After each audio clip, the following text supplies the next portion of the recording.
Hello dear student, কেমন আছো তোমরা? আশা করি ভালো আছো। আজকে শুরু করব গ্র্যাভিটেশনের পার্ট 6.0। এর আগে তোমাদের 5.0 শেষ করেছিলাম এবং যে পরীক্ষাটা হয়েছিল সেটা ওখান পর্যন্ত এসেছিলো। তো এবারেও যতটা পারবো শেষ করব, যতটা হবে না ওর মধ্যেই থাকবে আপাতত কোশ্চেন।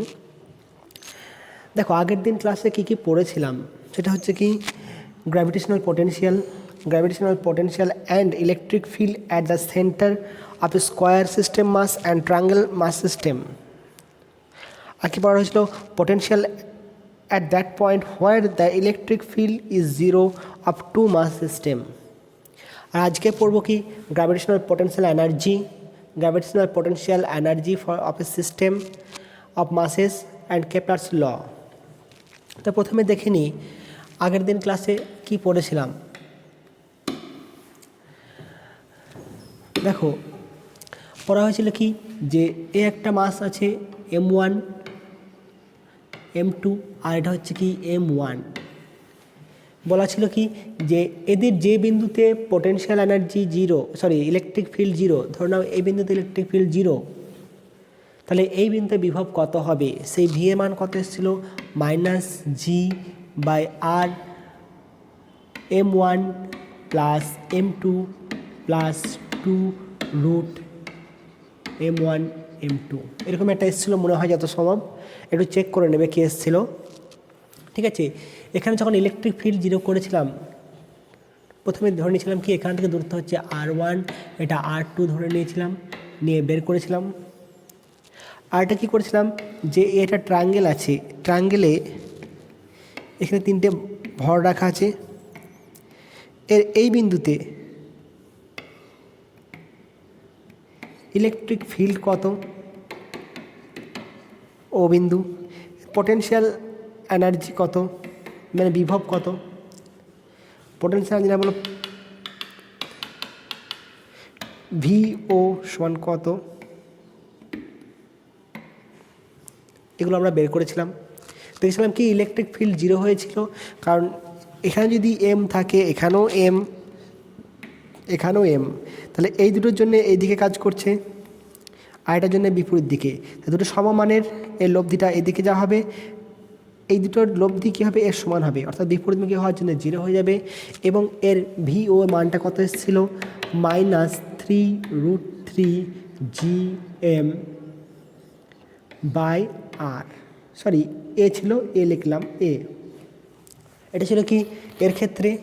যদি একটা বড় ক্ষেত্র নেওয়া হতো, যদি এরকম বড় ক্ষেত্র নিয়েছিলাম একটা, দেখবে এখানেও এম রাখা আছে, এটাও এম, এটাও এম, এটাও এম, এর কর্ণতে ছেদবিন্দুতে বিভব কত বের করেছিলাম। ঠিক আছে, ভিও কত, এখানে ই দেখবে চলে এসেছিল 0, ভিও কত এসেছিল? -4√2gm/a। Electric field gravitational field কেন জিরো হয়েছিল? কারণ কি এখানে একক ভর রাখা আছে, এ একে দিকে আকর্ষণ করছে, এ একে দিকে আকর্ষণ করছে, তাহলে আলটিমেট নিট ফোর্স জিরো হলো। এটাও একে দিকে আকর্ষণ করছে, এটাও একে দিকে আকর্ষণ করছে, সব পরস্পর বিপরীতমুখী হওয়ার জন্যে এর ফিল্ডটা জিরো হয়ে যাবে।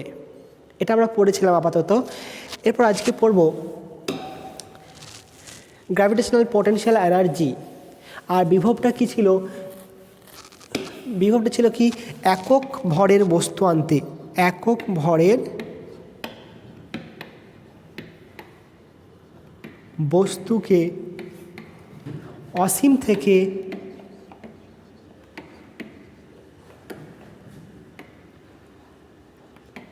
মহাকর্ষীয় ক্ষেত্রে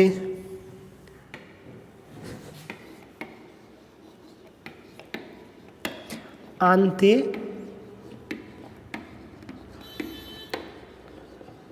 কৃতকার্য। আমরা এটা পড়েছিলাম, এটা মান কত এসেছিল? -gm/r, একক ভরের বস্তু। ইন্টিগ্রেশন করেছিলাম এবং কি বলেছিলাম, যখন এই বস্তুটাকে নিয়ে আসবো, ধরে নাও একটা এম ভরের বস্তু আছে, আমি এর মহাকর্ষ ক্ষেত্রের মধ্যে একটা বস্তুকে নিয়ে এলাম একক ভরের, যখন নিয়ে আসবো বস্তুটাকে, এর কী হবে না, ভেলোসিটি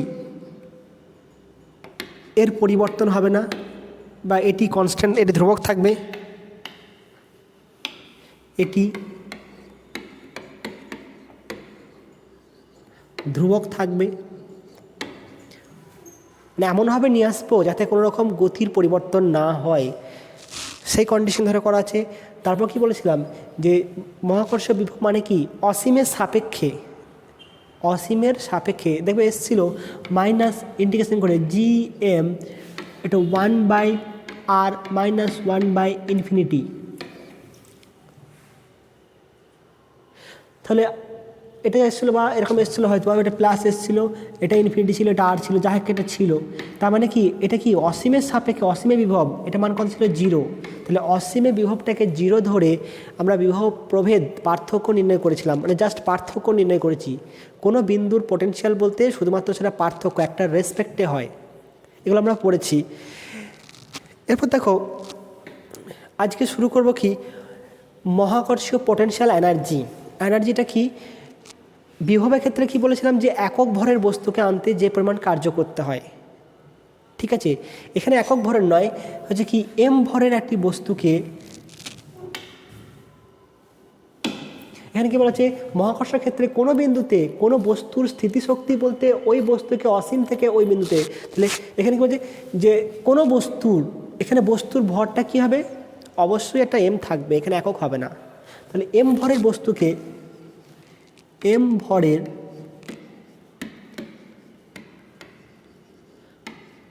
বস্তুকে ক্যাপিটাল এম ভরের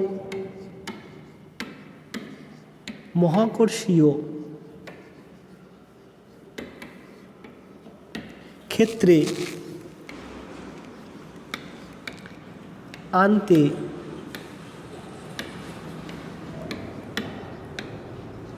কৃতকার্য কত হবে, W = -GM/R। এটা ছিল কি একক ভরের জন্য, এখানে বলা আছে কি এম ভর, তাহলে আমি এখানে M1 দিয়ে দিলাম, সুবিধা হবে, কত হবে ইন্টু M1। এটা হচ্ছে কি মহাকর্ষীয় স্থিতিশক্তি, gravitational potential energy, gravitational potential energy. এরপর তোমরা দেবে কার্যক্ষমতা শক্তিতে পড়েছিলে যে একক ভরে একটা বস্তুকে ভূপৃষ্ঠ থেকে তুলতে কত কে হয়, স্থিতিশক্তি কত হয়, mgh। সেটা কি করে আসছে, ধরে নাও এটা কী ছিল, যেটা পৃথিবী, এর মাস হচ্ছে m, এখান থেকে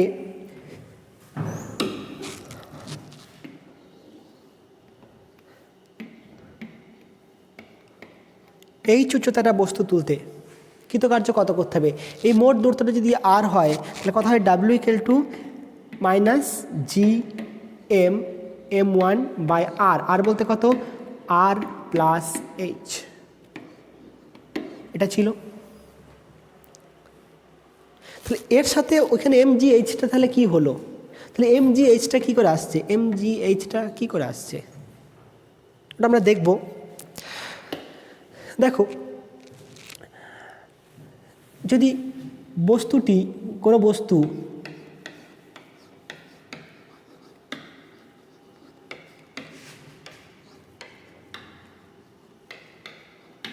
ভূপৃষ্ঠের কাছাকাছি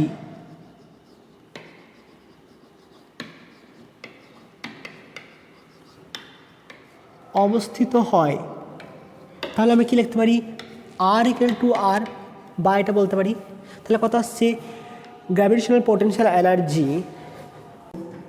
W কত হবে, কৃতকার্য বা স্থিতিশক্তি, পটেনশিয়াল এনার্জি লিখছি, পটেনশিয়াল এনার্জি, কারণ যে কার্য করতে হয় সেই কার্যটাই হচ্ছে কি পটেনশিয়াল এনার্জি। তাহলে কত হবে সেক্ষেত্রে, -GM/M1/R।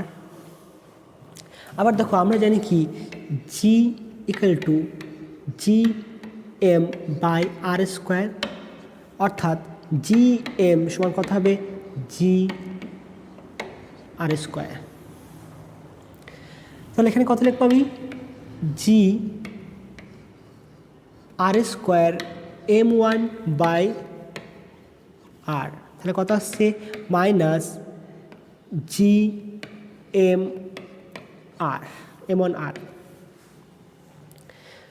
তাহলে এটা হচ্ছে কি, ভূপৃষ্ঠে কোনো বস্তুর স্থিতিশক্তি, ভূপৃষ্ঠে কোনো বস্তুর স্থিতিশক্তি,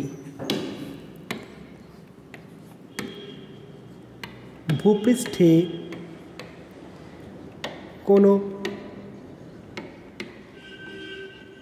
বস্তুর স্থিতি শক্তি। তাহলে এই মানটা তাহলে কোথায় যায় যখন আমি mgh লিখি,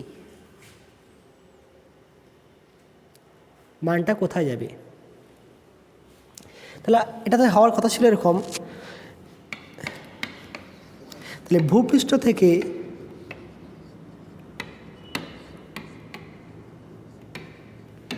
h উচ্চতায় কোনো বস্তুর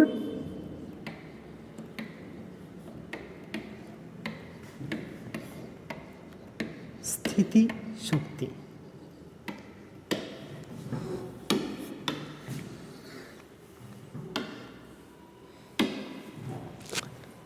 কত করব দেখো, তাহলে কত হবে, এটা আমার পোটেনশিয়াল এনার্জি, পোটেনশিয়াল এনার্জি কত লিখব, minus G m1 R plus H লিখতে পারি। এখানে দেখো এটাকে আমি এক কাজ করি, মাইনাস জি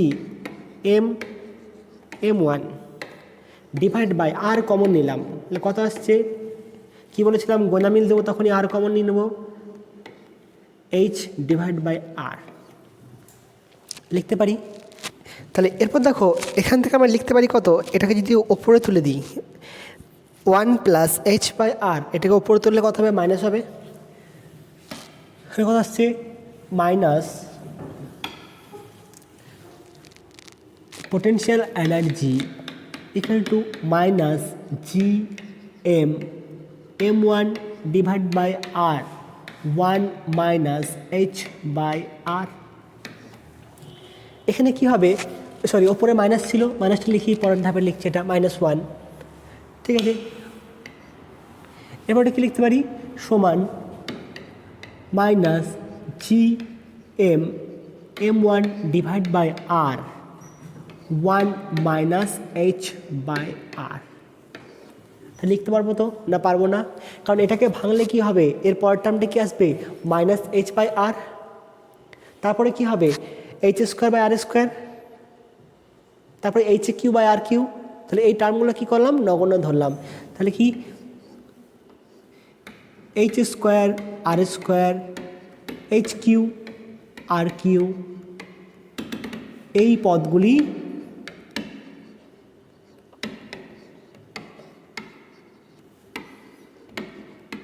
নগণ্য, কারণ কি H very very less than হচ্ছে আর, ঠিক আছে। এরপর দেখো এটাকে গুণ করে দাও, তাহলে কত আসছে, minus G m1 by R plus G m1 divide by R square into H. তাহলে এই টার্মটাকে আমি আবার লিখতে পারি তো, minus G m R into m1 divide by R square plus এটা কত লিখতে পারি, জি m1 এইচ, অর্থাৎ এখানে আসছে কত, মাইনাস m1 জি আর প্লাস m1 জি এইচ। তাহলে এইটা হচ্ছে আমাদের সেই টার্মটা যেটা কার্যক্ষমতা শক্তিতে পড়েছিলাম, যে স্মৃতিশক্তি কত, ওপরে উঠলে প্লাস mgh, নিচে উঠলে মাইনাস mgh। অর্থাৎ কি আমরা কি করেছিলাম, যে একটা বস্তুকে যদি ভূপৃষ্ঠ থেকে এইচ উচ্চতায় তোলা হয়, এইচ উচ্চতায়, তখন তার কথা হতো mgh প্লাস, আর যদি নামানো হতো এইচ উচ্চতা, তাহলে কথা হতো মাইনাস এম জি এইচ, এই টার্মটা এটা। তো এটাকে পেতে গেলে কি করতে হবে, এটাকে কি ধরতে হবে, জিরো ধরতে হবে। তো এটাকে যদি জিরো ধরা হয়, অর্থাৎ কি, যদি ভূপৃষ্ঠের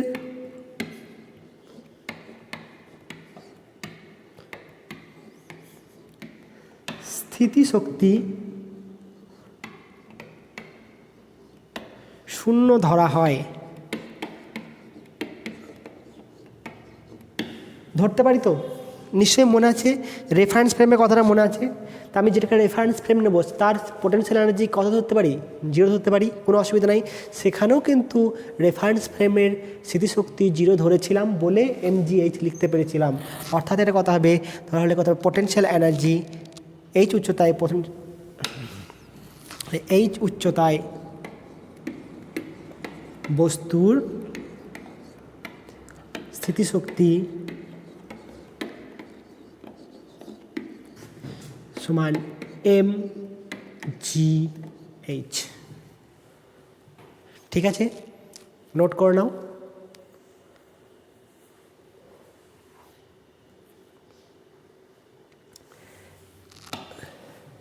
এরপর দেখো, গ্র্যাভিটেশনাল পোটেনশিয়াল একটা সিস্টেমের একটা সংস্থার পোটেনশিয়াল এনার্জি কত হবে যখন হচ্ছে, ধরে নাও এই একটা বস্তু আছে m1 ভরের বস্তু। দেখো কোনো বস্তু সংস্থা বা কোনো বস্তু সংস্থার স্থিতিশক্তি বলতে অসীম থেকে যাত্রা শুরু করে ওই সংস্থা গঠন করতে, একটা সংস্থাকে গঠন করতে যে কার্য করতে হয় তাকে বলা হয় কি, তার স্থিতিশক্তি। ধরুন না তোমরা একটা সংস্থা গঠন করছো, একটা দল গঠন করছো, একটা দল যখনই গঠন করবে তখন একটা মানির দরকার হয়, ঠিক কি না? তোমাদের এখানে কার্য করতে হয়, একটা মানে সংঘবদ্ধ হতে হয়, সেটাই তোমাদের কি স্থিতিশক্তি হিসেবে সঞ্চিত থাকবে। তোমাদের দল যদি বা সংগঠন যদি মজবুত না হয়, তোমাদের পোটেনশিয়াল এনার্জিটা মজবুত হবে না। আর নিশ্চয়ই কোনো দল অটোমেটিক্যালি গঠন হবে না, অনেক বাধা বিপত্তি আসবে। ধরে নাও এখানে একটা এম ভরের বস্তু আছে, এখানে একটা এম ভরের বস্তু আছে, এটা অসীমে ছিল, অসীম থেকে আমি এখানে নিয়ে এসেছি এম ভরের একটা বস্তু m1। তো এখানে যখনই আমি অসীম থেকে এখানে নিয়ে এলাম আমার কাছে, হাতের কাছে, তখন এর চারিদিকটা কি থাকবে, একটা ইলেকট্রিক গ্র্যাভিটেশনাল ফিল্ড থাকবে।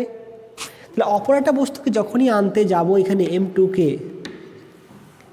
যখনই এখানে আমি r1 দূরত্বে স্থির করলাম, আনলাম, তখন এটা কার্য করতে হবে, কত করতে কার্য করতে হবে, minus G m1 m2 by r1। এরপর আরও একটা বস্তুকে নিয়ে আসছি, যদি এখানে আরও একটা বস্তুকে নিয়ে আসা হয়, তাহলে দেখো এটা ছিল প্রথমে, তারপর এটা এলো, তাহলে একে আনতে গিয়ে এর জন্য কার্য করতে হলো। এখন কি আছে, এই দুজন আছে, প্রথমে একজন ছিলে, তুমি আরেকটা একটা ছেলেকে বা বন্ধুকে তুমি জোগাড় করলে তোমার দলের। এরপর যখন তৃতীয় কোনো ব্যক্তিকে যখন তুমি আনবে, তখন তোমার নিজের এতে আনতে পারবে না, কারণ তোমার সাথে একটা মেম্বার আছে, তোমার মেম্বারের কি মতামত নিতে হবে যে ওকে নেওয়া যাবে কি যাবে না। তাহলে এই মেম্বারটা যখন চলে এলো, তখন একে যখন আনবো, এর জন্য কার্য করতে হবে, এর জন্য কার্য করতে হবে। এর কাছ থেকে টাকা ধারলে এও ভাগ নেবে, এও ভাগ নেবে, তাই তো? তাহলে এর জন্য কার্য করতে হবে, এটা ধরে নাও r2 দূরত্ব, আর এটা হচ্ছে r3 দূরত্ব। তাহলে এর জন্য কার্য করতে হবে, এর জন্য কার্য করতে হবে। তাহলে লিখতে পারো এরকম, মনে করি m1 m2 m3 বস্তু তিনটি অসীমে অবস্থিত ছিল। প্রথমে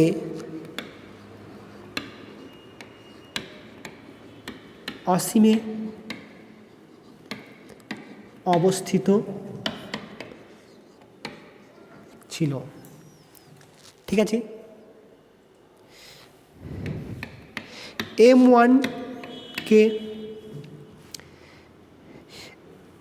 আনা হলো, এবার কি m2কে m1 এর কাছে r1 দূরত্বে আনতে কৃতকার্য করতে হবে। আমি একটাই লিখে লিখে করছি, বাকিগুলো কিন্তু সব ডেরিভেশন দেখাবো। আনতে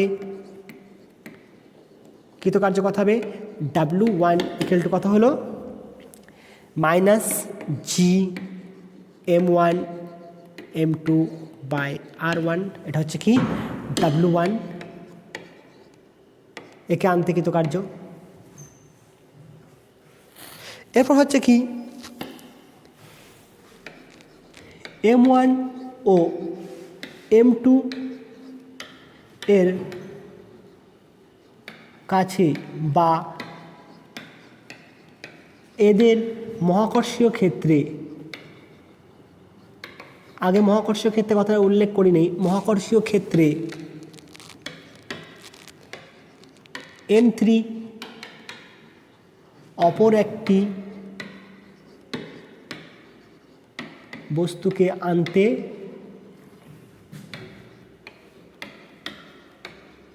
কৃতকার্য হবে। কত হবে? প্রথমে আমাকে কী করতে হবে,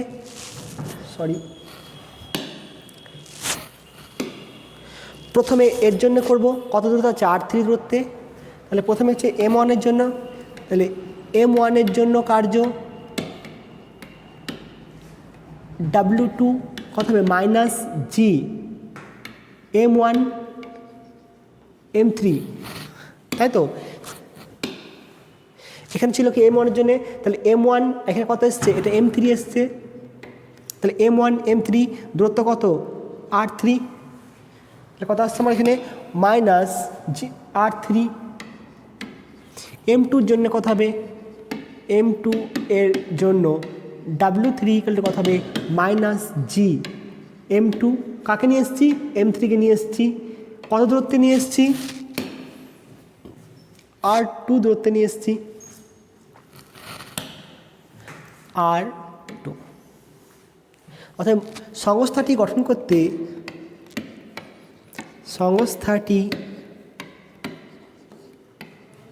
করতে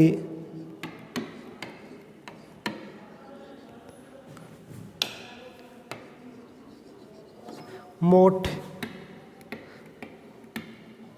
কৃতকার্য সমানই হচ্ছে কি সংস্থাটিকে ভাঙতে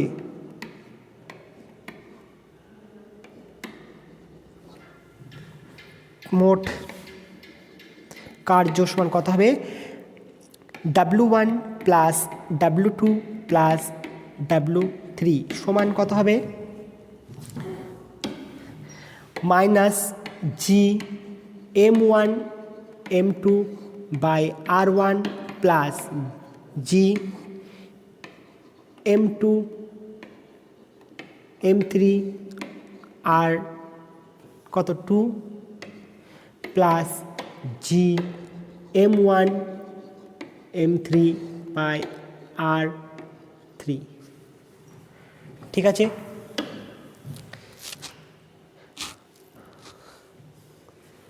হবে অর্থাৎ কি M1 M2 M2 M3 M3 M1 এভাবে লিখতে পারো তোমরা, বা এখানে লিখতে পারো W equal to minus common নিলাম একটা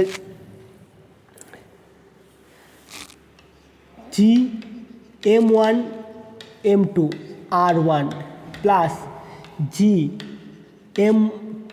M2 M3 R2 প্লাস জি M3 M1 R3।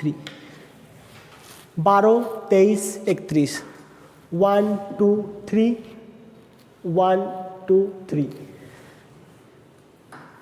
ঠিক আছে? রাউন্ডে চলবে 1 2 2 3 3 1। এটা হলো কি সংস্থাটার মোট কৃতকার্য। এরপর যদি এরকম বলা হয়, মানে এখানে একটা কথা বলেছি দেখবে যে সংস্থাটিকে ভাঙতে মোট কৃতকার্য, যদি এটা ভাঙবে কখন, তার মানে কি যদি এই সংস্থাটা থাকে, এরকম একটা থাকলো, একে আমি ব্রেক করতে চাইছি, এই সংস্থাটাকে একে অসীমে নিয়ে যাবো, একেও অসীমে নিয়ে যাবো, একেও অসীমে নিয়ে যাবো, তখন আমাকে কত কৃতকার্য করতে হবে, ঠিক এই পরিমাণই কৃতকার্য করতে হবে।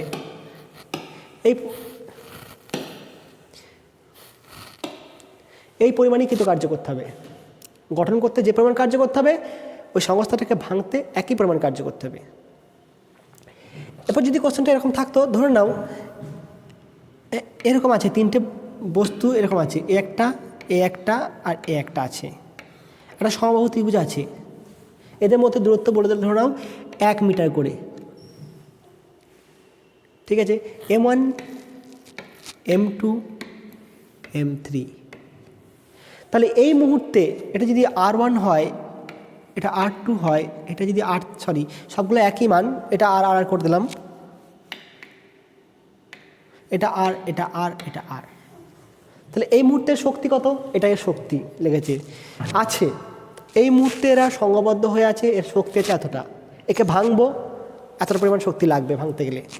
এরপর হচ্ছে যদি এরকম হয় যে এটাকে বাড়ানো হলো, এটা এরকম জায়গা থেকে এরকম জায়গায় নিয়ে আসা হলো, অর্থাৎ কি 1 মিটার থেকে 2 মিটার করা হলো, এটা আরটা কত করা হলো, 2 মিটার করা হলো। তাহলে কত কৃতকার্য করতে হবে? সেক্ষেত্রে কি করব? এই সংস্থার কৃতকার্য আর এই সংস্থার কৃতকার্য বের করব, নিয়ে বিয়োগ করে দেবো।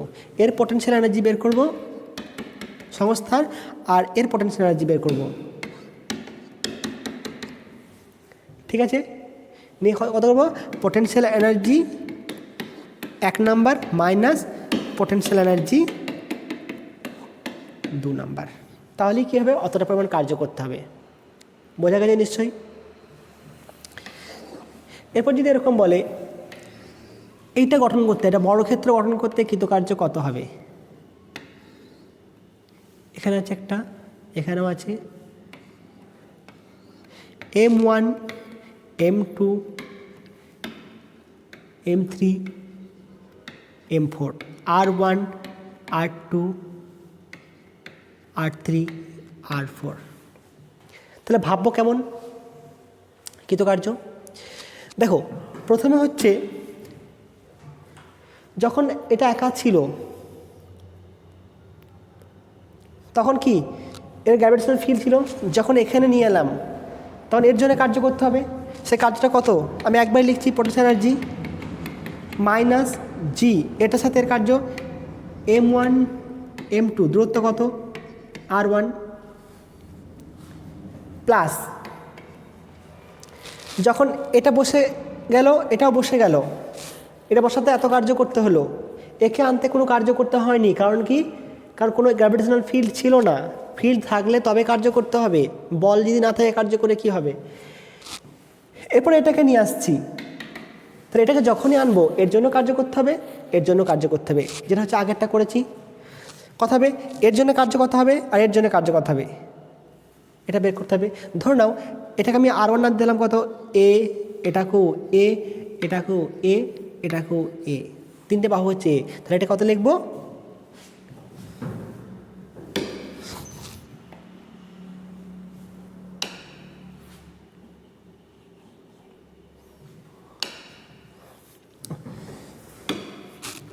এটাকে লিখে দিই এ, তাহলে সুবিধা হবে সবগুলো হিসাবটা দেখাতে।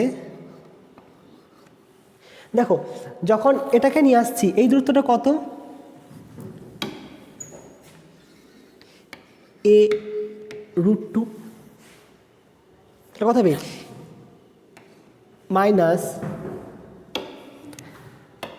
জি M1, কাকে নিয়ে এসছি? M3 A√2 হলো। এর জন্য কত হবে? প্লাস মাইনাস, এটা কত দূরত্ব আছে? M2 থেকে M3 কত দূরত্ব আছে? এ দূরত্বে জি M2 M3 বাই এ হয়েছে। তাহলে এর জন্য কাজ হলো কোনটা? এটা। এর জন্য কাজ হলো এটা। এরপর যখন এটাকেও নিয়ে আসা হয়ে গেল, এবার যখন এটাকে নিয়ে আসবো তখন কী করতে হবে? এর জন্য কার্য করতে হবে, এর জন্য কার্য করতে হবে, এর জন্য কার্য করতে হবে। কথা হবে সেটা আমি লিখে যাচ্ছি, মাইনাস দিয়ে লিখে যাচ্ছি একবারে। তাহলে এর জন্য কার্য কথা হচ্ছে, দেখো এর থেকে এ দূরত্ব আছে, তাহলে minus G M1 M2 divide by A, এর থেকে এটা এ দূরত্ব আছে,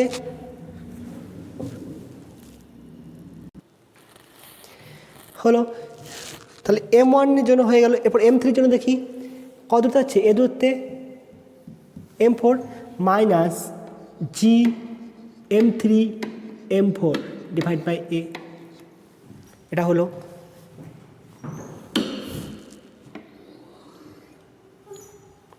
হয়েছে। তাহলে এর জন্য বের করলাম, এর জন্য বের করলাম, এর জন্য বের করবো এই দূরত্বটা কত, a√2 কত হবে তাহলে মাইনাস জি, কার জন্য করছি, এর জন্য M2 M4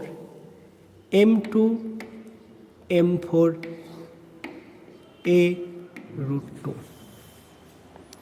ঠিক আছে, আমি শর্টভাবে লেখাচ্ছি।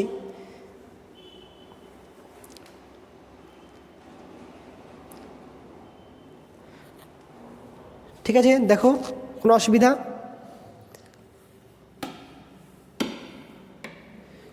ধরে নাও এটা দেখো, এরপর তাহলে বুঝতে পারবে সব থেকে ইজিভাবে হবে।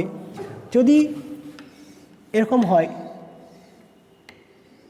এটাতেও আছে কত এম, এটাও আছে এম, এটাও আছে এম, সবগুলো এম,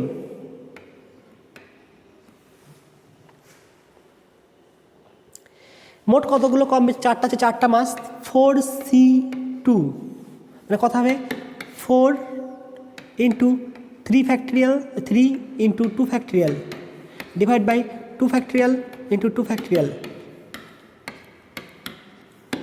মোট 6টা কম্বিনেশন হবে, মোট 6টা, 1 2 3 4 5 6, 6টা হয়েছে। এরপর দেখো দুটো আছে কি a√2-তে, দুটো আছে a√2, এ একটা আর এ একটা, a√2 দূরত্বে কে কে আছে, এম, দেখো এখানে কত ছিল, এখানে ছিল কত M1 M3, তাহলে M1 M3-তে দেখো a√2 আছে, আর হচ্ছে M2 M4-এ a√2 আছে, হয়ে গেল। বাকি সবগুলো কী দূরত্ব আছে, এ দূরত্ব আছে, এটার সাথে এটা এ দূরত্ব, এটার সাথে এটা এ দূরত্ব, এটার সাথে এটা এ দূরত্ব, আর এটার সাথে এটা এ দূরত্ব, তাহলে একটা হচ্ছে M1 M2 M2 M3 M3 M4 M4 M1, সব হচ্ছে এ দূরত্বে। তাহলে আমি এখানে ডাইরেক্ট লিখবো কত, এর পোটেনশিয়াল এনার্জি কত হবে, কটা আছে বললাম, মোট 6টা কম্বিনেশন। এটা কেমন লিখবো, 4 + 2, তাহলে minus 4G M1 M by এ, হবে কি না, M1 M2 ছিল, তাহলে এটা কি স্কোয়ার হয়ে যাবে আলটিমেটলি, এভাবে লিখছি। মাইনাস কটা ছিল, দুটো, 2G M বাই a√2, অর্থাৎ কত আসছে minus 4G M² divide by a plus 2G M² divide by a√2। হয়েছে, কোনো অসুবিধা? আরেকটা দেখো, যদি এটা এরকম দিত, তোমাদের হোম অ্যাসাইনমেন্ট দিলাম, যারা পারবে সেটা করবে।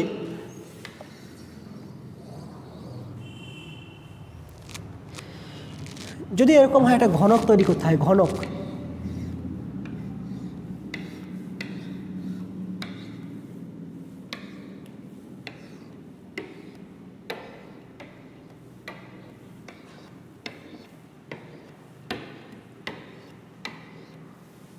প্রত্যেকটা মাস হচ্ছে কত এম, ঘনকের বাহু হচ্ছে এ। তাহলে এই সংস্থা গঠন করতে মোট কৃতকার্য কত করতে হবে? তাহলে কি করব, মোট কটা আছে মাস, 1 2 3 4 5 6 7 8, 8টা মাস আছে। কি করে নেবো, 8C2 বের করে নেবো। আমি এখানে বের করে নিচ্ছি 8C2। 8C2 কত আসবে, দেখবো 28 আসবে, এটা 28। এর কটা বাহু আছে, 12টা বাহু আছে। দেখো 1 2 3 4 5 6 7 8 9 10 11 12, 12টা বাহু। তাহলে একটা ভাগ কত হবে, 28টাকে 12 প্লাস কটা তল আছে, 6টা তল, ঘনকে 6টা তল, 6টা তলে কটা কর্ণ আছে, দুটো, প্রত্যেক তলে একটা করে, দুটো করে, মানে 12টা। তাহলে 12টা কর্ণ মানে কত? 12, তাহলে 12টা কী হবে? a√2 হবে। এই কর্ণগুলো কত হবে? a√2। আর মোট সবথেকে বড় কর্ণ কটা আছে? 4টা আছে দেখবে। একটা এখান থেকে এখানে, মানে এটার সাথে এটা একটা কর্ণ হবে, এটার সাথে এটা একটা কর্ণ হবে, এটার সাথে এটা একটা কর্ণ হবে, আর এটার সাথে এটা একটা কর্ণ হবে। মোট 4টা, তাহলে +4, তাহলে মোট 28টা হলো তো। তাহলে এখানে কী হবে? 12টা হচ্ছে a দূরত্বে, 12টা হচ্ছে a√2 দূরত্বে, আর 4টা হচ্ছে কত? a√3 দূরত্বে। সবথেকে বড় কর্ণটা কী হবে? a√3। তাহলে মোট কথা হবে potential energy equal to minus, common নিলাম, দেখো সবগুলো যেহেতু সমান মাস, gm² থেকে যাবে, তাহলে gm²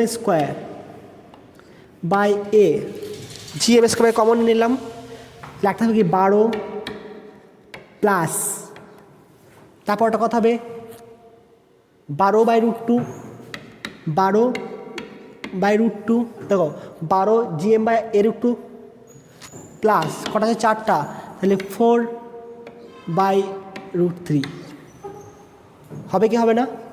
এটা গুণ করতে তাহলে বুঝতে পারবে। তাহলে 12 gm/a, মানে যারা হচ্ছে a দূরত্বে আছে তাদের পোটেনশিয়াল এনার্জি, যারা a√2 দূরত্বে আছে তাদের কথা হবে 12 - 12 gm² a√2, আর যারা a√3 দূরত্বে আছে কথা হবে 4 gm² a√3। ঠিক সেম জিনিস তুমি ইলেকট্রিক ফিল্ডেও লাগাতে পারো, ইলেকট্রিক পোটেনশিয়ালেও লাগাতে পারো। পরবর্তীকালে 12-এ দেখবে যখন করাবো। আশা করি বুঝতে পেরেছো। না বুঝতে পারলে অবশ্যই জানাবে, নোট করে নাও এটা।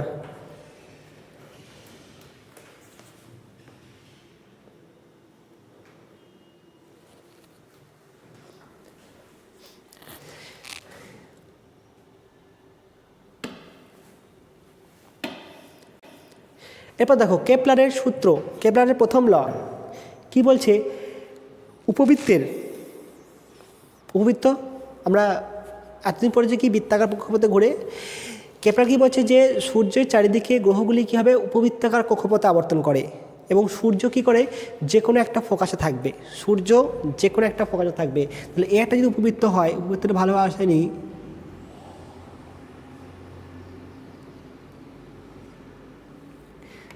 তাহলে এটাকে কী বলা হয় আর এটাকে কী বলা হয়? এটা হলো উপাক্ষ আর এটা হচ্ছে পরাক্ষ। উপরের দিকে অক্ষটাকে কী বলা হয়? উপাক্ষ,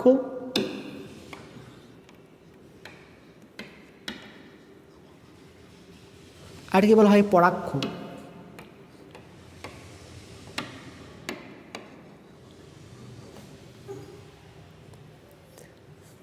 ঠিক আছে,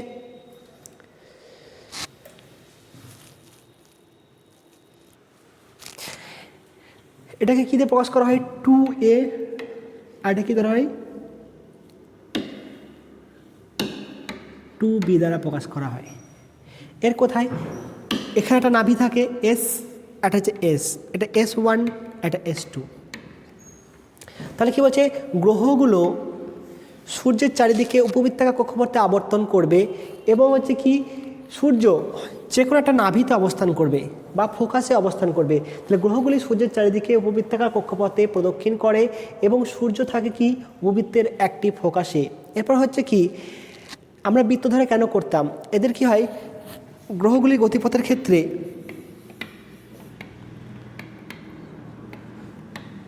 গ্রহগুলির গতিপথের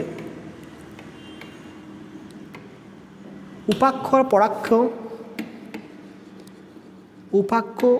ও পরাক্ষ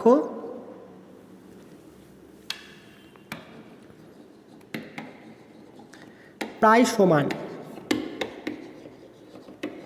তাই কি করা হয়? বৃত্ত ধরে করা হয়। কিন্তু আমি এখানে প্রমাণগুলো সব উপবৃত্ত ধরেই করব, কারণ যেহেতু সূত্রে বলা আছে উপবৃত্ত, তাই উপবৃত্ত ধরে করব। আর এর উপর যদি লম্বটা না হয়, এটা কী বলা হয়? নাভি লম্ব। তাহলে দেখো এখানে একটা অবস্থান আসছে, এই অবস্থানটা, এটাকে কী বলবো? পেরিহেলিয়ন।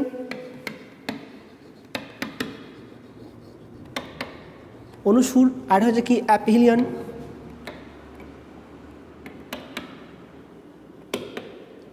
অনুসুর স্পেলিংগুলো চেক করবে, উপসুর, অনুসুর আর অনুসুর, আর হচ্ছে কি অপসুর। এটাকে এপি, এটা বাদ দাও, অ্যাফিলিয়ান। ঠিক আছে, তাহলে দুটো অবস্থান হয়ে গেল। এই দুটো অবস্থানে তাহলে অবস্থানটাকে কীভাবে প্রকাশ করব? অবস্থানটা কী, এটাকে উপসুর লিখে রেখে দাও, উপসুর লিখে রাখো, উপসুর। তাহলে এই অবস্থানটা কত হবে, ওই অবস্থানটা কত হবে? যদি ধরো এখানে আছে, এর অবস্থানটা ধরলে কত, আর থিটা, আর থিটা, অর্থাৎ কি, এটা হচ্ছে থিটা। তাহলে এটাকে যদি অবস্থান দিই এ অবস্থান, আর এটাকে বি অবস্থান, তাহলে এ বি অবস্থানটাকে নির্দেশ করবো কি হবে? তাহলে হচ্ছে কি অনুসুর অবস্থা,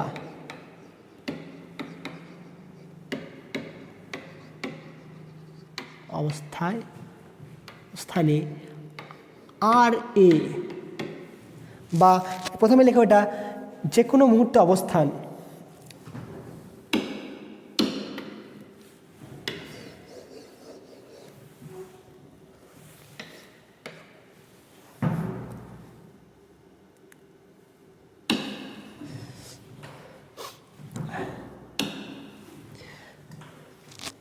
এটা কেটে দাও, যে কোনো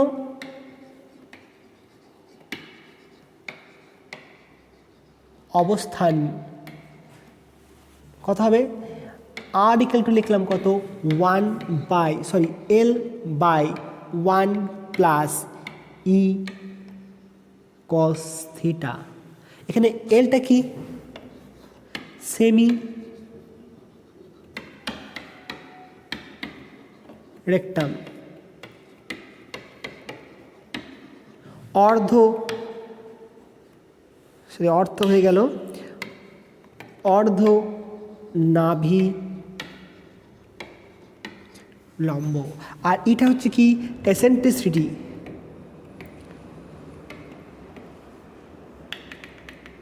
বা উৎকেন্দ্রতা। এসেন্ট্রিসিটি বা উৎকেন্দ্রতা। তাহলে আর এ কত হবে, আর এ অবস্থান, বা এটা কি অনুসুর, অনুসুর অবস্থান। কত লিখবো সেটাকে, দেখো অনুসুর অবস্থানের ক্ষেত্রে কি হবে, যখন এটা এই অবস্থান আছে, থিটার মানটা এরকম আছে, এটা এখন এরকম চলে আসবে, থিটা কত 0 হবে, তাহলে আর এ কত হবে, তাহলে এই অবস্থানে কি হবে, থিটা ইকুয়াল টু 0 অবস্থানে, এখানে কত হবে, থিটা ইকুয়াল টু 0, তাহলে আর এ কত আসছে, L/1 প্লাস ই। আর বি কত হবে, আর বি অবস্থানে উপসুর,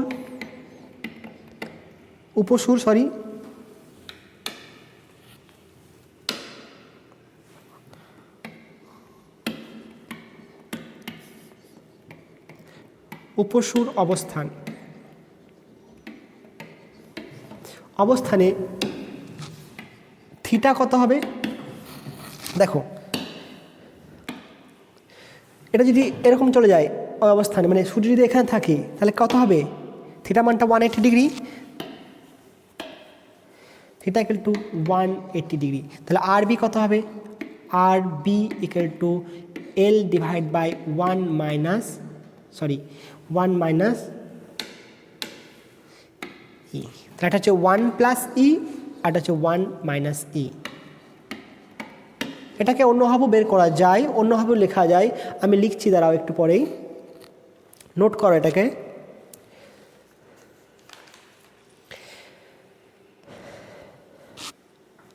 ঠিক আছে,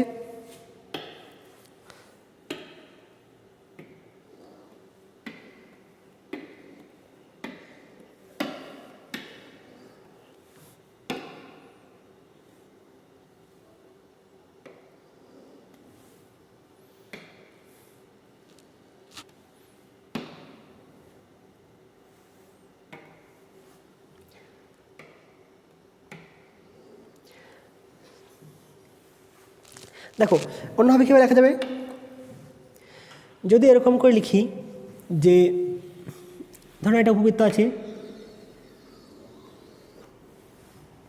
ঠিক আছে, এটা হচ্ছে এ অবস্থান, এটা বি অবস্থান, এটা হচ্ছে S1, এটা হচ্ছে S2,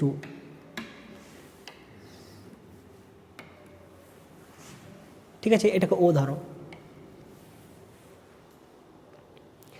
তাহলে এই অবস্থানটা লেখা যাবে কীভাবে, আমি SA, দেখো এটা হচ্ছে কত, এটার মানে হচ্ছে কত, যদি এটা উপাক্ষ হয়, এটা যদি পরাক্ষ হয়, উপরের দিকে অক্ষরটা উপাক্ষ, নিচে এটা হচ্ছে পরাক্ষ, তাহলে এটার মান কত A, আর এটার মান হচ্ছে কত A, অর্ধপরাক্ষ, অর্ধপরাক্ষ। তাহলে আমি S1 এটাকে কি লিখতে পারি, কত লিখব, দেখো ও এ মাইনাস S1 ও, এটা লেখা যাবে, এইটা মাইনাস এইটা করে দিতে এটা চলে আসবে, এটাই কত লিখব, এ মাইনাস এস, ওটা কী হয়, এতটা কী হয়, এ ই হয়, কথা হচ্ছে A1 মাইনাস ই, যেখানে এটা কি অর্ধপরাক্ষ।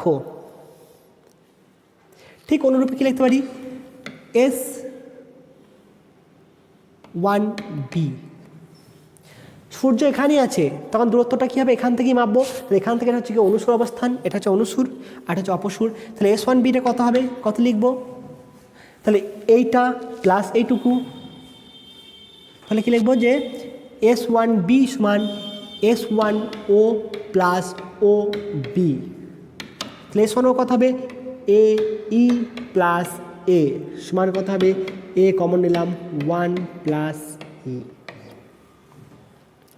ঠিক আছে। এটা হচ্ছে কি উপসুর অবস্থান, অ্যাপেলিক উপসুর অবস্থান, আর হচ্ছে অনুসুর অবস্থান।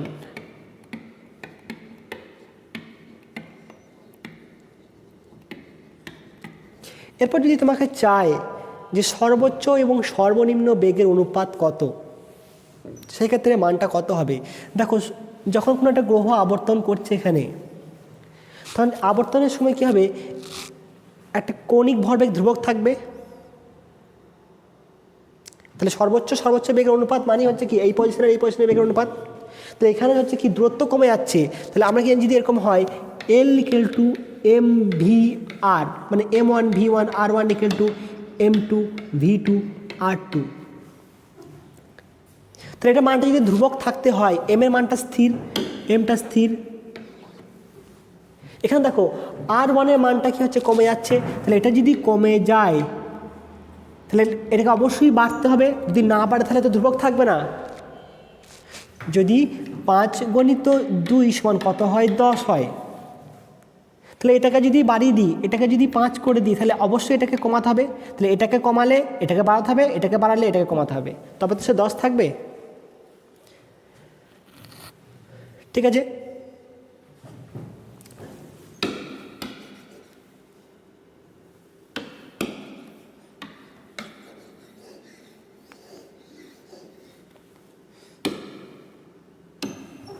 তাহলে এই প্রশ্নে বেগ হচ্ছে কি সর্বোচ্চ হবে, আর এখানে বেগটা সর্বনিম্ন হবে, তাহলে সর্বোচ্চ সর্বনিম্ন বেগের অনুপাত কত হবে, তাহলে সর্বোচ্চ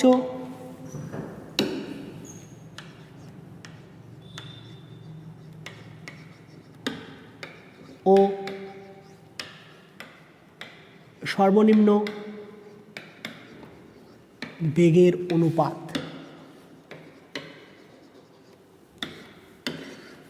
ঠিক আছে। এখানে কত হবে, যদি সূর্য এখানে অবস্থান করে, এখানে সান অবস্থান করছে, সান, তাহলে এটা হচ্ছে কত আর মিনিমাম, এখানে কী হবে ভি ম্যাক্স হবে, এখানে কত হবে আর ম্যাক্স, আর কী হবে ভি মিনিমাম। তাহলে কক্ষপথে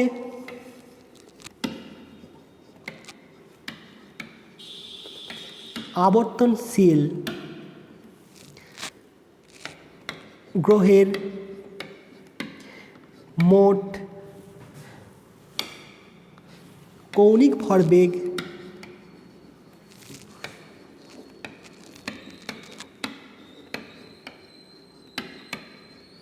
ধ্রুবক থাকে। তাহলে এটাকে যদি আমি এ পজিশন লিখি, এটাকে যদি বি পজিশন লিখি, তাহলে কি লিখবো? এল এ সমান কত হবে? এল বি, অর্থাৎ কত হবে? এম, একই গ্রহ তো, তাহলে M V max R minimum equal to M V minimum into R max, বা কত লিখবো এটাকে? এম ভি এ আর এ সমান এম ভি বি আর বি। তাহলে এম কেটে দাও, থাকলো পরে কি? আমাকে ভি এ আর ভি বের করতে হবে। তাহলে V A by V B, V A by V B equal to কত হবে? আর বি বাই আর এ। তুমি যে কোনো একটা মান বসিয়ে দাও, এই মানটা বসাতে পারো, ঠিক আছে, বা পরের মানটা বসাতে পারো। তাহলে কথা হবে এটা আমার আর বি অবস্থান কোনটা? এ ওয়ান, সরি 1 প্লাস ই আর এ 1 মাইনাস ই। তাহলে কথা হলো 1 প্লাস ই আর 1 মাইনাস ই। তুমি যদি সেমি ল্যাটাস রেক্টাম, অর্থাৎ কি অর্ধ নাভিলম্ব দিয়েও যদি তুমি এটা প্রকাশ করো, তাহলে সে একই অনুপাত আসবে। এটাও মাঝে মাঝে দেওয়া হয় যে সর্বোচ্চ এবং সর্বনিম্ন বেগের অনুপাত নির্ণয় করো, নোট করো।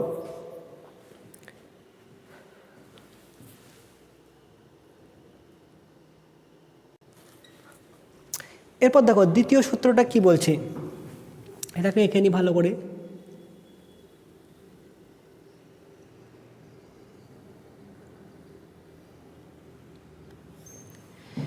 দ্বিতীয় সূত্র কি বলছে? যদি ধরুন সূর্যটা এখানে আছে, অবস্থান করছে, আর এখানে একটা গ্রহ আছে, তাহলে এখান থেকে এতটা এলো, ধরো নাও এখান থেকে এখানে আসতে সময় লেগেছে 2 সেকেন্ড, 2 সেকেন্ড, সরি 2 মিনিট ধরো। তাহলে এই পরিমাণ ক্ষেত্রফল অতিক্রমণ করলো। আবার যদি এখান থেকে এখানে যদি আসে, অর্থাৎ কি এখান থেকে এখানে এলো কত? 2 মিনিট এলো, নিয়ে এখানে কতটা এতটা ক্ষেত্রফল শিফট করলো, মানে ক্ষেত্রফল কতটা অতিক্রমণ করছে। তাহলে এখান থেকে যখন এখানে এতটা ক্ষেত্রফল শিফট করলো, মানে কভার করলো। এখান থেকে যখন এখানে এলো, তখন এদের লাইন জয়েনিংটা কী করলো? এতটা ক্ষেত্রফল শিফট করেছে। যখন এখান থেকে এখানে এলো, তখন এতটা ক্ষেত্রফল শিফট করেছে। তাহলে সমান সময়, এটাও সময় যা, এটাও সময় তাই। বলছে কি এই ক্ষেত্রফলটা সমান হবে, এই ক্ষেত্রফলটা আর এই ক্ষেত্রফলটা সমান হবে। যদি এরকমই হতো যে এটা ধরুন টাইম লেগেছে T1, আর এখানে ক্ষেত্রফল গেছে কত? A1। এখানে টাইম লেগেছে T2, আর এখানে ক্ষেত্রফল শিফট করেছে কত? A2। তাহলে কত? T1 সময়ে ক্ষেত্রফল শিফট করে কত? A1। একক সময়ে কত করে? তাহলে A1 বাই T1। আবার কত? T2 টাইমে কত করেছে? A2। আর একক সময়ে কত করবে? A2 by T2।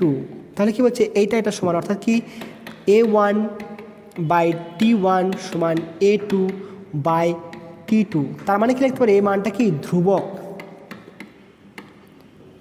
তাহলে একক সময়ে অতিক্রান্ত ক্ষেত্রফল হচ্ছে ধ্রুবক। কে অতিক্রমণ করবে? এই দুটো গ্রহ এবং সূর্যের সংযোজক সরলরেখা প্রতি সেকেন্ডে একই পরিমাণ ক্ষেত্রফল শিফট করবে। সেদিন বলা হচ্ছে কি সূর্য ও গ্রহের সংযোজক রেখা সমান সময়ের অবকাশে সমান ক্ষেত্রফল অতিক্রমণ করে। বা এটাকে আমি লিখতে পারি কত? দেখো DA আপন DT ইকুয়াল টু ধ্রুবক। আমাকে এটাই প্রমাণ করতে হবে, DA আপন DT ইকুয়াল টু ধ্রুবক। ঠিক আছে, নোট করো। তাহলে গ্রহ এবং সূর্যের সংযোজক সরলরেখা সমান সময়ের অবকাশে সমান ক্ষেত্রফল অতিক্রমণ করে। আজকে এতটা পর্যন্ত করাবো, মানে এই প্রমাণটাই করে ছেড়ে দেবো। এরপরে নেক্সট ক্লাসে থার্ড লটা ধরবো।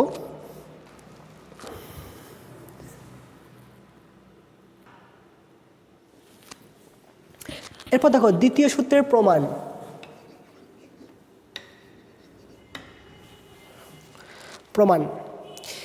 তাহলে হচ্ছে কি, মনে করো এখানে সান আছে, সান, আর এখানে কোনো প্ল্যানেট আছে এম ভরের প্ল্যানেট। তাহলে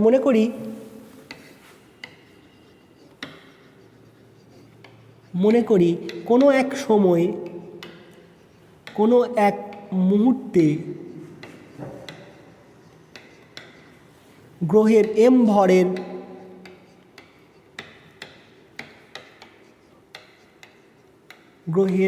অবস্থান পি বিন্দুতে এবং সূর্য এস এ অবস্থিত। তাহলে আমি কি লিখব? এসপি ইকুয়াল টু ধরলাম কত, আর। ঠিক আছে, এরপর লেখো ডেলটি সময়ে গ্রহের, যাক পেনের কালি শেষ, ওয়েট করো একটুকু। যে সময়ে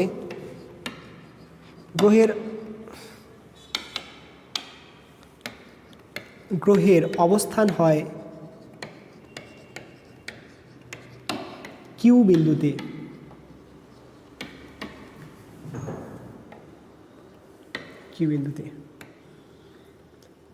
তাহলে কি হলো? তাহলে এইটুকু অবস্থান সংযোজী সরলরেখা কি ধরবো? তাহলে থিটাটা ধরলাম কি ডেল থিটা, এবং এতটা কি ক্ষেত্রফল শিফট করে। ঠিক আছে, অবস্থান বিরুদ্ধে অর্থাৎ, এবং কৌণিক সরণ হয়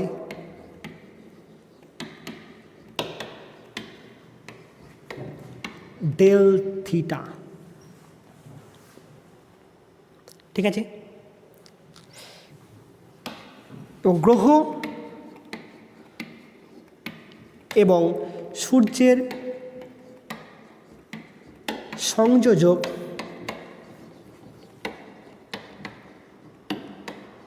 সরলরেখা ডেলটি সময়ে ক্ষেত্রফল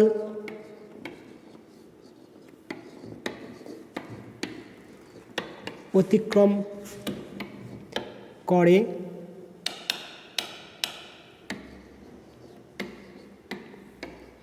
ডেল এ। ঠিক আছে, যখন তুমি বৃত্ত ধরবে সব লেখাগুলো একই, যদি কোশ্চেনে দিয়ে দেয় বৃত্ত ধরে করতে, সবই একই হবে, একই রকম লেখা। খালি এখানে কি হবে, এই ছবিটা একটা বৃত্ত হয়ে যাবে, ছবিটা খালি বৃত্ত। ঠিক আছে, এরপর হচ্ছে কি অতিক্রান্ত ক্ষেত্রফল কথা হবে। এটা কি, এর ক্ষেত্রফলটা এটা প্রায় ত্রিভুজের মতো দেখতে। এটা যদি ত্রিভুজের মতো দেখতে হয়, এবং দেখো এটা যদি ডেল থিটা যদি হয়, তাহলে এটা হচ্ছে কি প্রায় সরলরেখা, স্ট্রেট লাইন। লেখা লিখতে পারি কি, যেহেতু থিটা ক্ষুদ্র, যেহেতু ডেল থিটা ক্ষুদ্র, তাই কোনটা পি কিউ প্রায়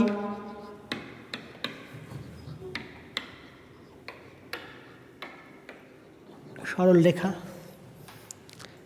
ঠিক আছে, অতএব ডেল এ সমান হচ্ছে কত, এস পি কিউ এর ক্ষেত্রফল সমান কত লিখতে পারি, হাফ ইন্টু ভূমি ইন্টু উচ্চতা। তাহলে হাফ ইন্টু ভূমি কোনটা, ভূমি হচ্ছে এইটা আর উচ্চতা হচ্ছে এটা ধরে নেব। প্রায় সরলরেখা যদি হয় এটা উচ্চতা হয়ে যাবে। আমার আঁকার ক্ষেত্রে নাও মনে হতে পারে, কিন্তু উচ্চতা হবে। তাহলে কথা হবে half into SP into P Q সমান হাফ ইন্টু এসপি সমান কত ধরেছি আর ইন্টু পি কিউ কত হবে, এই মানটা কত হবে দেখো তো। S equal to R theta মনে আছে, S equal to R into theta, তাহলে এটাকে লিখতে পারি তো আর ইন্টু ডেল থিটা। ঠিক আছে, ডেলে তাহলে কি ডেলটি সময়ে অতিক্রান্ত ক্ষেত্রফল ডেল এ সমান কত হবে half r square del theta. তাহলে একক সময়ে অতিক্রান্ত ক্ষেত্রফল কত হবে del A by del t equal to half r square del theta by del t. আর আমাকে এই মানটাকে ধ্রুবক দেখাতে হবে, তাই নয় কি? প্রমাণটা তাই দেখাতে হবে তোমাকে। এটা যদি ধ্রুবক দেখাতে না পারি তাহলে হবে কি করে? এটা কি লিখলাম ডি এ বাই ডিটি ধ্রুবক, এখানে ডি লিখেছি ওখানে ডেল করেছি, তা ডি থেকে ডেল ট্রান্সফার করবো কী হবে সেটা দেখিয়ে দিচ্ছি। তাহলে ডি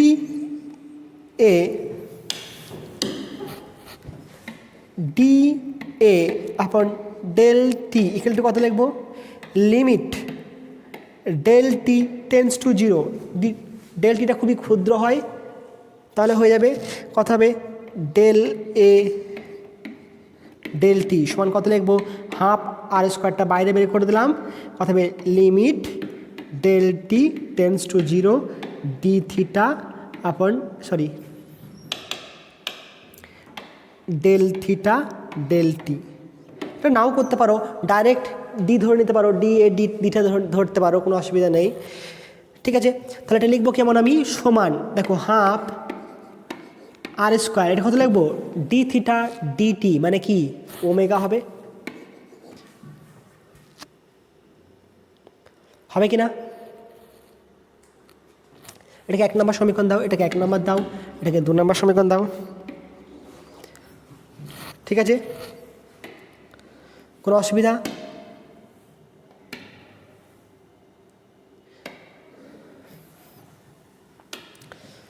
এরপর দেখো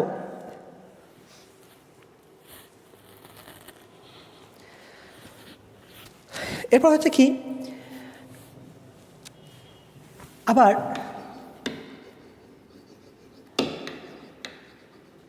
আমরা জানি কি কৌণিক ভরবেগ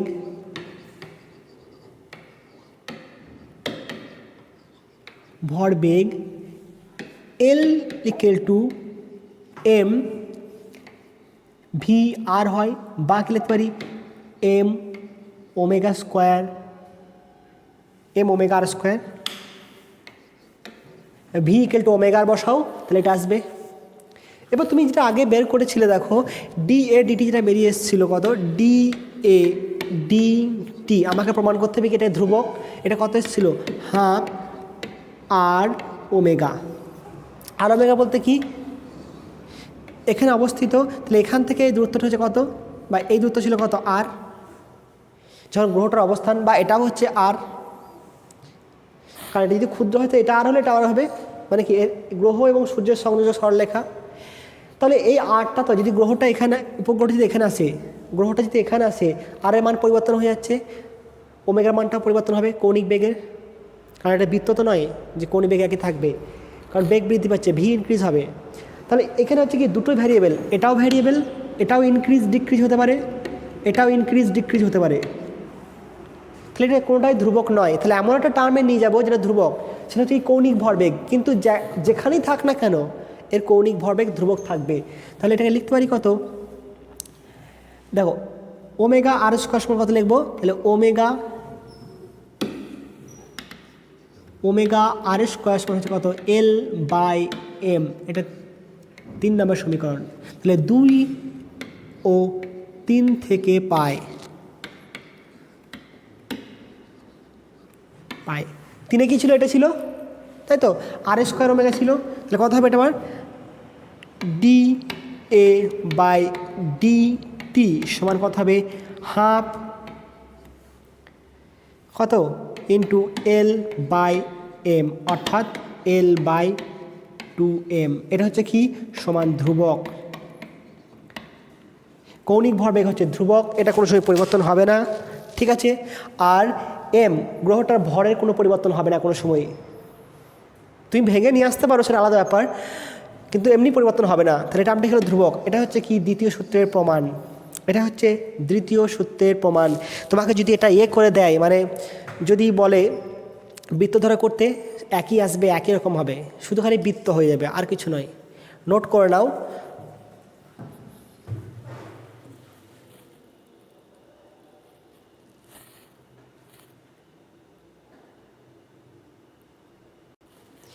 এরপর দেখো তৃতীয় সূত্র কি বলা আছে? যে সূর্যের চারিদিকে কোনো গ্রহের আবর্তনকালের বর্গ অর্ধপরাক্ষের ঘনফলের সমানুপাতিক। অর্ধপরাক্ষের ঘনফলের সমানুপাতিক। তাহলে এটা যদি তুমি তৃতীয় সূত্রের প্রমাণ দেয়, তাহলে বৃত্ত ধরে করলে হবে না, কারণ বৃত্তের তো অর্ধপরাক্ষই নেই। তাই যখন প্রমাণ দেবে অবশ্যই খেয়াল রাখবে ওটাকে বৃত্ত বলেছে কি না। যদি বৃত্ত না বলে, শুধু বলে দেয় কেপলারের তৃতীয় সূত্রের প্রমাণ করো, তাহলে তোমাকে কিন্তু ধরেই করতে হবে, উপবৃত্ত ধরেই করতে হবে। দেখো আমি এখানে প্রমাণটা করার সময় দুটো আমি আগে লিখে নিচ্ছি। এটা হচ্ছে কি? পর্যায়কাল। পর্যায়কাল টি, ঠিক আছে। তো এটা কীভাবে লিখতে পারি? যদি এটা বৃত্তপথে আবর্তন করে, যদি বৃত্তপথে আবর্তন করে, পর্যায়কাল বলতে কি?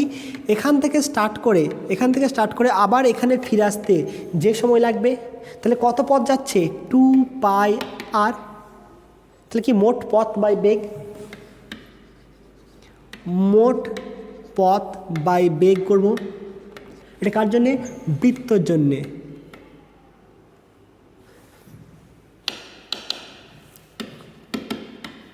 সার্কেল, বৃত্তের জন্যে। তাহলে কত হবে? 2πr/v।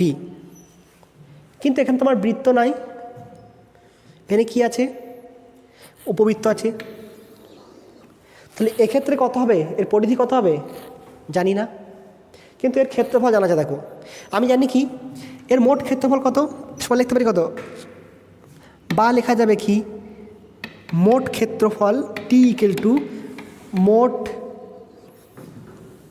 ক্ষেত্রফল বাই একক সেকেন্ডে অতিক্রান্ত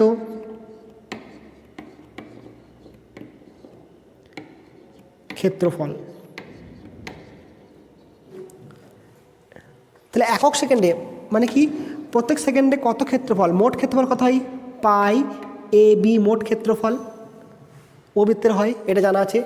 তাহলে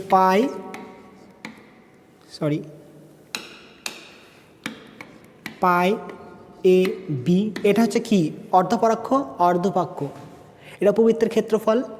আর একক সেকেন্ডে অতিক্রান্ত ক্ষেত্রফল সেকেন্ড ল থেকে পেয়েছি, কত পেয়েছি L/2m, এটা পেয়েছি তো L/2m, এটা তো প্রমাণ করলাম। dA/dt এটা কত ছিল dA/dt, তো এটা করলেও তো হবে মোট ক্ষেত্রফল আর প্রত্যেক সেকেন্ডে কত ক্ষেত্রফল যাচ্ছে সেটা করে দিলেও হবে। তাহলে প্রমাণ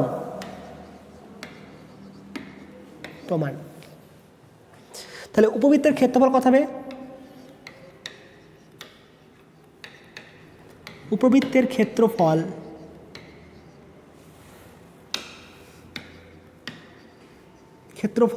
equal to pi A B. তাহলে পর্যায়কাল কত হবে, আমি আর লিখছি না অত বেশি, পর্যায়কাল সমান হচ্ছে কি ক্ষেত্রফল ডিভাইডেড বাই প্রতি সেকেন্ডে অতিক্রান্ত ক্ষেত্রফল। দ্বিতীয় সূত্র অনুযায়ী, দ্বিতীয় সূত্র থেকে পাই কি প্রতি সেকেন্ডে অতিক্রান্ত ক্ষেত্রফল সমান ডি এ বাই ডিটি সমান কত হবে L/2m। তাহলে টি ইকুয়াল টু কত লিখব, pi A b by d A d টি সমান কত হবে, pi A b divided by L/2m। করব, কোনো অসুবিধা? এবার দেখো এল আর বি এর মধ্যে একটা সম্পর্ক আছে, দেখবে এল ইকুয়াল টু হয় কত, বি স্কোয়ার বাই এ। এল বলতে কি, অর্ধ নাভি লম্ব, সেমি ল্যাটাস রেক্টাম, অর্ধ নাভি লম্ব। ঠিক আছে, আমাকে কি নিয়ে আসতে হবে, প্রথম সূত্র কি বলেছিল যে অর্ধপরাক্ষের ঘনফল, তাহলে আমাকে নিশ্চয়ই উপাক্ষটা বাদ দিতে হবে। উপাক্ষ বলতে কোনটা, বিটাকে, আমি এই বিটাকে বাদ দেবো, তাহলে বিটাকে কি এ টার্মে লিখে নেবো, তাহলে লিখতে পারি কত, b equal to under root of l a. একে দাও সমীকরণ নাম্বার 1। তাহলে 1 নং সমীকরণে b equal to under root of l a বসিয়ে পাই, তাহলে কত হবে, t equal to pi a under root of l a by L/2m, অর্থাৎ কত হবে, 2m pi divide by l into, দেখো এটা করতে পারি কত, এল এ, আর এখানটা কী ছিল, ইন্টু এ ছিল, এটা লিখলাম। তাহলে এটা যদি ভিতরে যায়, একটা বড় করে দাও, ডাইরেক্ট বড় করে দাও, কারণ কি বলা আছে প্রথম সূত্রে যে প্রদক্ষিণকালের বর্গ, তাহলে বড় করে দিলাম। এখন টি স্কোয়ার এখানে কথা হবে 4m square pi square by L square into L A into A square, root out হয়ে গেল। তাহলে কত থাকছে এখানে, সমান 4m square pi square L by L square into A Q. এটা হচ্ছে ধ্রুবক, তাহলে এটা যদি ধ্রুবক হয় তাহলে কত লিখব, t square proportional to a cube, যেখানে হচ্ছে কি 4m square pi square L by L square হচ্ছে কি ধ্রুবক। যদি ধ্রুবক তোমার না মনে হয়, এখানে বলো তো কোন রাশিটা ভ্যারিয়েবল, অর্ধনাভিলম্ব সেটাও ধ্রুবক, এলটা কৌণিক ভরবেগ সেটাও ধ্রুবক, এখানে কত এমটা সেটাও ধ্রুবক, 4টা এটাও ধ্রুবক। এটা ভ্যারিয়েবল মনে হচ্ছে নাকি তোমাদের? আর পায়ের মানটাও ধ্রুবক। হ্যাঁ, অনেক ক্ষেত্রে ভ্যারিয়েবল হয়ে যায়, কেন কেউ লেখায় 3.14, কেউ লেখে 3.1415, কেউ লেখে 3.15, সেক্ষেত্রে ধ্রুবক ভ্যারিয়েবল, কিন্তু এখানে হচ্ছে সবগুলো হচ্ছে ধ্রুবক। তাহলে এটা ধ্রুবক হলে t square proportional to a square, এটা হচ্ছে কি তৃতীয় সূত্রের প্রমাণ,